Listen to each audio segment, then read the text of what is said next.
Sayeret Matkal. Israel's most secretive special forces units. General Staff Reconnaissance Unit. Formerly Unit 269 or Unit 262. More commonly known as Sayeret Matkal, is the Special Reconnaissance Unit, Sayeret, of Israel's General Staff, Matkal. It is considered one of the premier special forces units of Israel.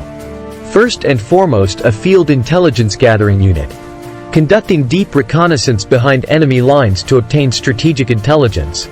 Sayeret Matkal is also tasked with a wide variety of, frequently clandestine special operations, including black operations, combat search and rescue, counter-terrorism, hostage rescue, human, irregular warfare, long-range penetration, conducting manhunts, special operations, and special reconnaissance beyond Israel's borders. The unit is modeled after the British Army's Special Air Service, SAS. Taking the unit's motto, "Who dares wins." The unit is the Israeli equivalent of the SAS. It is directly subordinate to the Special Operations Division of the IDF's Military Intelligence Directorate. History of Sayeret Matkal. In 1954, Israel's first Special Operations Unit, Unit 101, was disbanded following the outcry provoked by the Kibbutz massacre. This left the IDF without a dedicated Special Forces unit, other than the Navy's Sayeret 13, a naval commando unit, that could not fully replace Unit 101. In 1957, Major Avraham Arnon, née Hurling, a former yeshiva student and Palmach fighter, petitioned the IDF General Staff to create a unit that could be dispatched to enemy-held territory to carry out top-secret intelligence-gathering missions. Arnon's idea, backed by David Ben-Gurion and Yitzhak Rabin, was to create a unit that would recruit only the best and the brightest of Israeli youth. Prospective fighters were to be hand-picked, being physically and intellectually the best soldiers available. Originally part of Ammon's Unit 154, Unit 504 in present, Sayeret Matkal began to operate independently a year later as the General Staff's Special Operations Force, modeled after the British Special Air Service. Members of the unit were trained by Bedouin trackers in order to obtain a better understanding of their adversaries. Established a year after the formation of Israel's first helicopter squadron, the close cooperation between the two units allowed Sayeret Matkal to deploy longer and deeper inside Arab territory than its predecessor. Arnon's vision for Sayeret Matkal, of which he was the first commander, was of a unit that would carry out strategic intelligence gathering and other operations. As such, it would receive its missions only from the General Staff. Sayeret Matkal would also evaluate new weapons and doctrines that could influence the entire IDF. Its first operational activity was carried out in a dedicated assignment in Lebanon in May 1962. The success of this mission paved the way for the unit's second operation 5 months later in Syria. In the early 1960s, Sayeret Matkal conducted several intelligence gathering operations in the Sinai Peninsula, the last of which was launched just 4 months before the outbreak of the Six-Day War. But, due to the extensive training, planning and preparation that had to be undertaken before its missions, Sayeret Matkal ended up not seeing any action during the war itself. It was however engaged extensively in the following war of attrition. After 1967, with the rise of Arab terrorism perpetrated by groups such as the Palestine Liberation Organization, PLO, Sayeret Matkal began developing the first counter-terrorism and hostage rescue techniques in the world.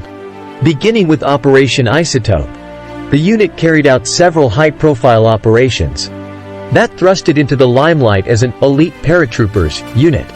Sayeret Matkal's existence was classified at the time. In 1972, before the Munich massacre, Sayeret Matkal's operatives were sent to West Germany to cooperate with German authorities and, if necessary, perform the hostage rescue themselves. Their advice, though, was not heeded. In the subsequent Operation Wrath of God, Sayeret Matkal struck the PLO in Beirut. The Yom Kippur War in 1973 brought a profound change to the unit, with Israel fighting on two fronts and the General Staff busy with managing the war. Sayeret Matkal found itself without missions to perform. Sayeret Matkal officers then split into two camps. Those who believed that the unit should be kept in reserve and not be lightly sent to missions where it could endure heavy casualties, and those that wanted to go into action, even if that meant missions with little planning, and more akin to a commando force than to the strategic-oriented Sayeret Matkal. The latter prevailed, and Sayeret Matkal was tasked with operations on both fronts. After the war, Sayeret Matkal began developing plans for wartime in advance, so that when war came, the unit could go into action immediately, without waiting for the General Staff's orders and missions. A reserve company of Sayeret Matkal was also designated specifically for cooperation with the Israeli Air Force, shown by the war to be lacking. This would later evolve into Shaldig unit. In 1974, Sayeret Matkal suffered a heavy blow when a failed rescue attempt resulted in the Malo massacre. The debacle led to the creation of the Yamam to deal with domestic counter-terrorism hostage rescue missions, while Sayeret Matkal would focus on foreign counter-terrorism hostage rescue. 2 years later, on the 4th of July 1976, came the unit's most famous mission, when it spearheaded Operation Entebbe to rescue hostages held in Uganda by at least 6 Palestinians and 2 German terrorists supported by regular Ugandan soldiers. The mission was a resounding success, although there were 3 hostages killed, as well as the commander of the unit, Lieutenant Colonel Yonatan Netanyahu. Although a top-secret unit, Sayeret Matkal had tremendous influence on the IDF. It was the original developer of helicopter infiltration techniques in Israel. In addition, their extensive use of the Uzi led them to convince Israel Military Industries to produce an Uzi with a folding stock for increased accuracy while maintaining its small frame. In 2015, the unit received an honorable mention for its activities during Operation Protective Edge. On September 2023, the IDF announced a new pilot program that will allow women to join the unit for the first time, set to start on November 2024. In the 2023 Israel-Hamas war, the unit had reportedly lost at least 11 soldiers and was preparing to liberate hostages captured by Hamas. Recruitment and training. The unit was kept top secret during its initial years, and its very existence was never officially acknowledged until the 1980s. Most of its operations and capabilities are considered classified to this day. Fighters and commanders were selectively hand-picked, based on personal acquaintances and referrals. Since the 1970s, while still secretive, the unit opened to voluntary recruits. Twice a year it holds a notoriously grueling selection camp for potential recruits lasting several sleepless days. The recruits are constantly monitored by doctors and psychologists. Those who make it through with a passing grade are admitted. During the 1990s, this selection practice was picked up by other IDF special forces, Sayeret. The basic requirements for being considered to serve in the unit are a medical profile of 97, with no disqualifying clauses, a quality category of 52 or more, and an initial psychotechnic grading of 50 or more. Once admitted to the unit, the recruit's training lasts for about 2 years, with heavy emphasis on camouflage, combat and patrolling techniques in urban areas, defusing disposal of bombs and landmines, fast tactical shooting, living off the desert and mountain, martial arts, navigation, reconnaissance tactics, small unit tactics, tactical driving, tactical emergency medical, tracking tactics, unconventional raid tactics, use a map and compass, use small arms and light weapons, and other skills required for survival behind enemy lines. They must also complete the 75 to 93 miles beret march in the final 4 days to receive their red beret. The training regime consists of the following: 4 months of basic infantry training, held in the paratroopers basic training base. It is part of the regular paratroopers basic training routine. 2 months advanced infantry training within the unit. 3 weeks parachuting course in the IDF parachuting school. 5 weeks counter-terror course in the IDF counter-terror warfare school, followed by more inter-unit CT training. The rest of the training is dedicated to long-range reconnaissance patrol training, and especially to navigation orienteering, which is of vast importance in the unit. while most of the orienteering training is done in pairs for safety reasons. As in every other unit in the IDF, Sayeret Matkal is one of the handful of IDF units which conducts long-range solo navigation exercises. Toward the end of their training, Sayeret Matkal recruits, along with recruits for other special forces units and pilot cadets, undergo a 2-week course in enduring captivity. After a surprise mock kidnapping, they are held in prison-like conditions and subjected to interrogation, threats, and physical violence, and forced to perform demeaning activities. Today, all the soldiers in the unit undergo officers' course at the end of their training and move on to hold positions in the unit as well as other IDF units. The combat soldiers are required to sign on for an additional 36 months. In addition to their mandatory service term, most of the combat soldiers will commence an undergraduate university degree towards the end of their service. Although Sayeret Matkal has its own insignia, it is also one of only 2 units in the IDF, the other being Duvdevan, whose soldiers are not allowed to wear it in public due to its classified nature. This lack of insignia often leads to Sayeret Matkal operators being recognized as such, as the fact that Matkal troopers don't wear insignia is well known. That's all for today's video. Thank you for watching this eye-opening video. Don't forget to subscribe to our channel for more groundbreaking stories.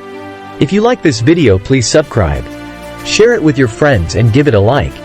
Bye and have a nice day. Rewritten, English. Sayeret Matkal. The most secret special forces units in Israel. Sayeret Matkal is the name of the General Staff Reconnaissance Unit, which used to be Unit 269 or Unit 262, is part of Israel's General Staff and is in charge of special reconnaissance.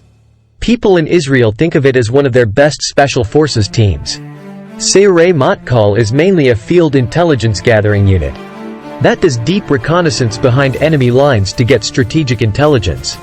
They are also in charge of many different types of often secret special operations, such as black operations, combat search and rescue, counterterrorism, hostage rescue, human, irregular warfare, long-range penetration, manhunts, special operations, and special reconnaissance beyond Israel's borders.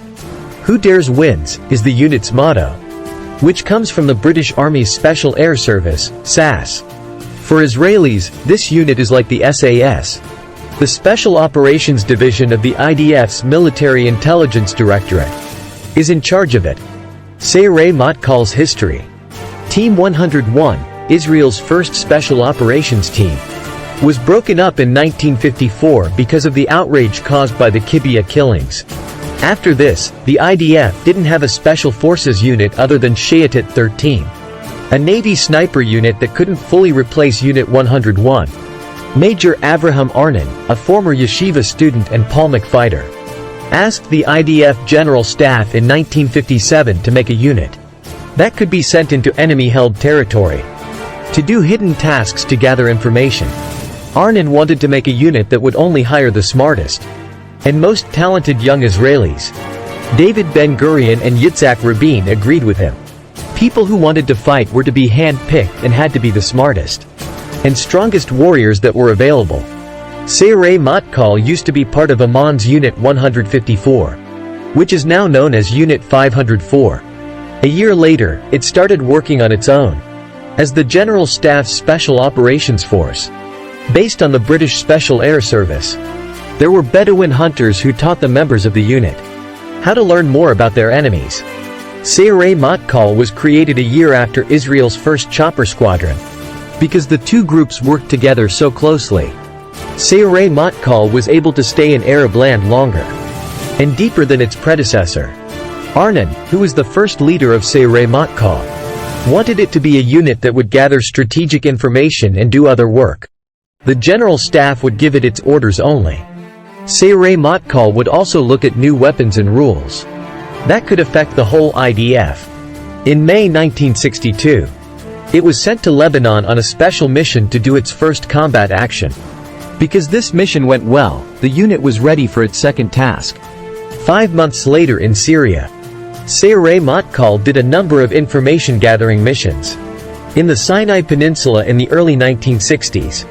The most recent one began just 4 months before the Six-Day War. Sayeret Matkal did not see any action during the war, though, because it had to go through a lot of training, planning, and preparation before its tasks. It did, however, fight a lot in the war of attrition that followed. With the rise of Arab terrorism after 1967, led by groups like the Palestine Liberation Organization, PLO, Sayeret Matkal created the world's first methods for fighting terrorism and freeing hostages. Starting with Operation Isotope, the unit took part in a number of high-profile actions that made it famous as an elite paratroopers team. At the time, Sayeret Matkal's presence was secret. Before the Munich shooting in 1972, Sayeret Matkal sent agents to West Germany to work with the German government and, if necessary, free the hostages themselves. However, their advice wasn't taken. Sayeret Matkal attacked the PLO in Beirut during Operation Wrath of God, which came after. The unit changed a lot during the Yom Kippur War in 1973. Sayeret Matkal didn't have any tasks to do, because Israel was fighting on 2 fronts, and the general staff was busy running the war. Then, Sayeret Matkal officers were split into 2 groups. Those who thought the unit should stay in reserve and not be sent on missions, where it could take a lot of casualties, and those who wanted to send the unit on missions with little planning, more like a commando force than the strategic Sayeret Matkal. The second one won, and Sayeret Matkal was given work to do on both fronts. Sayeret Matkal started making plans for war before it happened, so that when it did happen, the unit could start fighting right away, without having to wait for orders and tasks from the general staff. Sayeret Matkal also set up a backup company to work with the Israeli Air Force. But the war showed that they weren't doing enough. In the end, this turned into Shaldig unit. Sayeret Matkal took a big hit in 1974 when the Ma'alo killing happened, after an attempt to save people failed. Because of the mess, the Yamam was created to handle counter-terrorism and hostage rescue missions in Israel, while Sayeret Matkal would handle tasks in other countries. 2 years later, on July 4, 1976, the unit's most famous task took place. Operation Entebbe to free prisoners held in Uganda by at least 6 Palestinians and 2 German attackers with the help of regular Ugandan troops. The task was a huge success, even though 3 prisoners and Lieutenant Colonel Yonatan Netanyahu, the leader of the unit, were killed. Sayeret Matkal had a huge impact on the IDF, even though it was a top-secret group. It was the first company in Israel to come up with ways to sneak in by helicopter. They also used the Uzi A lot, which is why they were able to persuade Israel Military Industries to make an Uzi with a sliding stock that would be more accurate, while still keeping its small size. The team got a special mention in 2015 for its work during Operation Protective Edge. That same year, in September 2023, the IDF announced a new test program that will let women join the army for the first time. The program will begin in November 2024. During the war between Israel and Hamas in 2023, the force is said to have lost at least 11 troops, and was getting ready to free hostages held by Hamas. Hiring and training. The unit's presence wasn't even officially recognized until the 1980s, and hiring and training were done in secret during its early years. Even now, most of its activities and skills are still thought to be secret. Fighters and leaders were carefully chosen by hand, based on recommendations and personal friends. In the 1970s, the unit started letting people join on their own, but it was still kept secret. It holds a famously hard selection camp for possible recruits twice a year. That lasts for several days with little sleep. Doctors and counselors are always keeping an eye on the trainees. People who pass with a good grade are let in. This method of choosing soldiers was used by other IDF special forces in the 1990s, Sayeret. In order to be considered for the unit, you must have a medical rating of 97, with no exceptions, a quality group of 52 or more, and an original psychotechnic grading of 50 or more.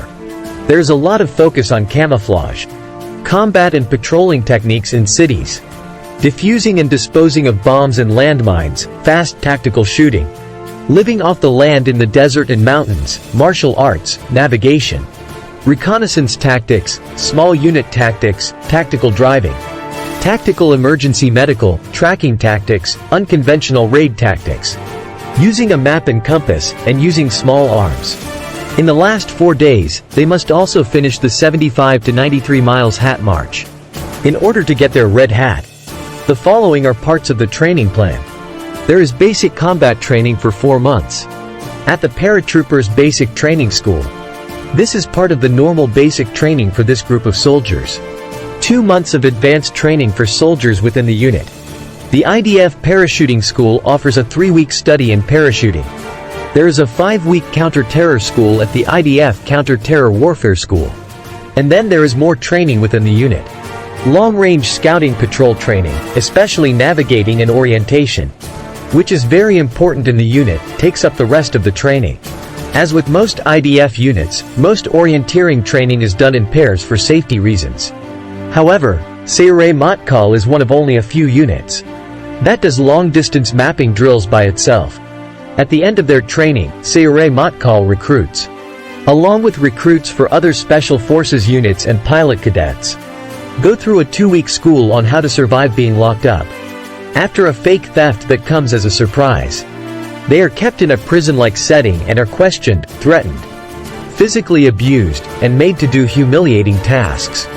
Since today, all of the soldiers in the unit go through an officer's course at the end of their training and then go on to work in this unit and other IDF units. In addition to their statutory service time, the fighting troops have to sign up for an extra 36 months. Most troops who are in battle will start their first year of college near the end of their service. Sayeret Matkal has its own symbol, but its troops are only allowed to wear it in public when they are with Dugdevan, the other unit in the IDF. This is because the symbol is secret. Since Matkal soldiers don't wear badges, this lack of it often makes Sayeret Matkal operators stand out as such. That's all for the video today.